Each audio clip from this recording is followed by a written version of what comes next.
Newt Gingrich, former Speaker of the House and former presidential candidate. Mr. Speaker, thanks for joining us. Good to be with you. I have a theory about you, which isn't hard to prove because anybody who watches you knows that you're smarter than you talk sometimes. You know more about politics at a deeper level. You read endlessly about American political history. You write historical novels, and you're up against guys in debate who don't. That's true. So how much does it burn you that Mitt Romney, a man who I am convinced, check me on this, is not deeply rooted in American political history, beat you with money? Although it doesn't burn me a lot. Look, Mitt Romney did what he had to do in order to become the nominee. He organized for 6 years. He's worked at this, I think, since his dad's campaign for president, his mother's campaign for the U.S. Senate. He's paid his dues. He lost in '94 to Teddy Kennedy, came back and served as governor. And when he got to the crunch, he was tough enough and smart enough to beat me in Florida.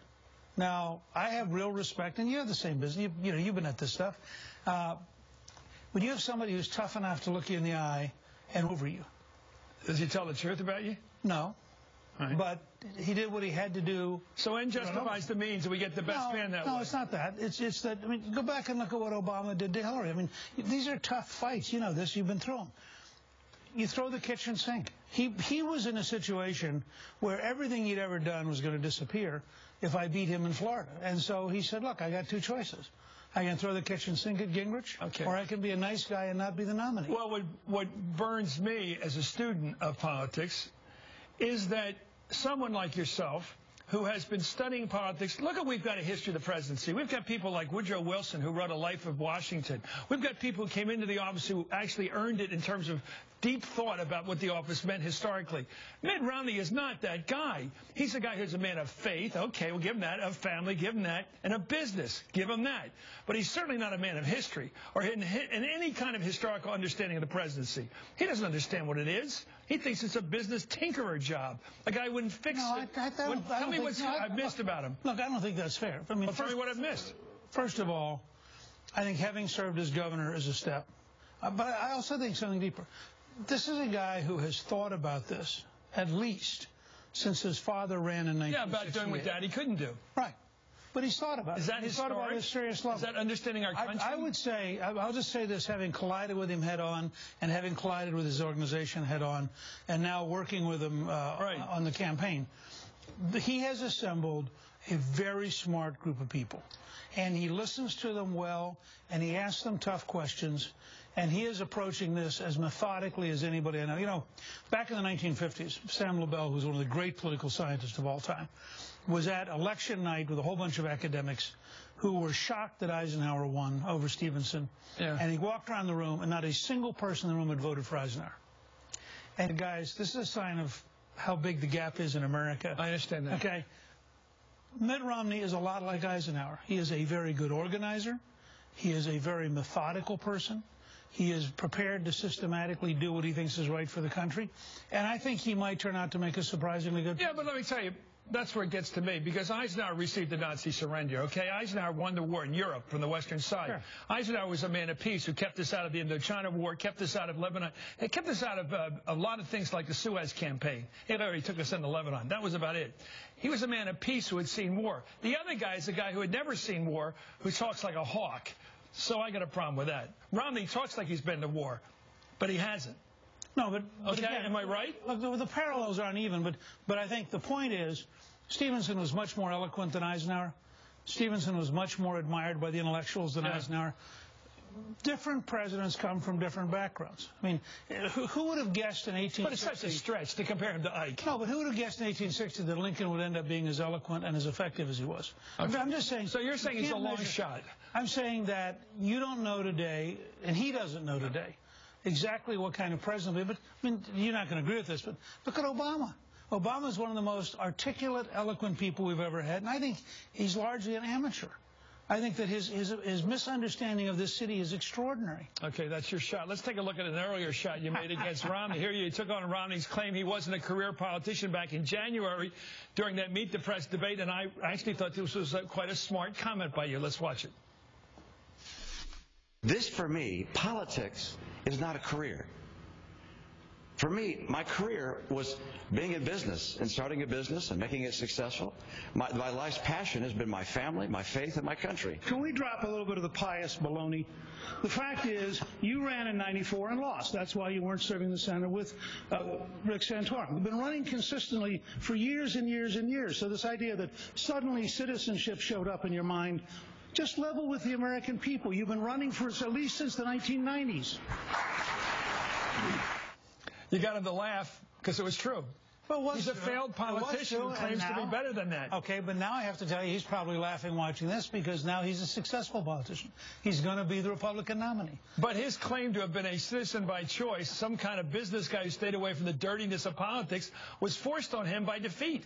Right. Okay, thank you. He wasn't a volunteer after '94. Okay, let's take a look at this. Here we are. We have Newt Gingrich at an event down in Florida. Let's watch the next clip of you in action here. I like this stuff. We're not going to beat Barack Obama with some guy who has Swiss bank accounts, Cayman Island accounts, owns shares of Goldman Sachs forecloses on Florida, and is himself a stockholder in Fannie Mae and Freddie Mac while he tries to think the rest of us are too stupid to put the dots together and understand what this is all about. So now I think the Obama team, maybe they're not as sharp as your team, but they're going to use everything you've said. Yeah, and here's the problem they've got, and I'm actually surprised they did this. It didn't work. Well, you didn't have the resources. Not just no, but if you had the kind of money to back up, restore our future, if you could have matched them dollar for dollar, you would have won this election. You know that. But I wouldn't have won it on that issue. That issue didn't work, and it didn't work for two. In the Republican Party, it didn't work. No, it doesn't work in general. Oh, yeah? I mean, watch what's happening to him right now. There's a reason you have the governor of Massachusetts, you have a Democratic senator from California, another because they like the equity boys because of the money they give them. Let's be honest. They hang out with those guys because they want their support.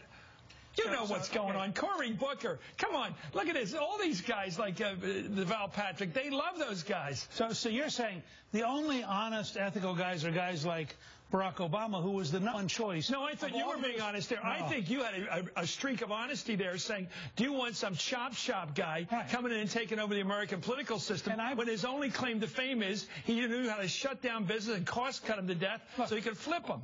I thought compared you said it well, by the way. I thought I was a better choice. Right. Compared to Obama, I think Romney's a better choice. But you thought, using all your IQ, you said that this Bain Capital thing was the bane of the guy's existence for months, and you said it rather well, better than the president maybe. And now you're saying you're wrong. No, I'm saying it doesn't work. Here's the president's problem. First of all, the president was the #1 recipient of Wall Street money in 2008.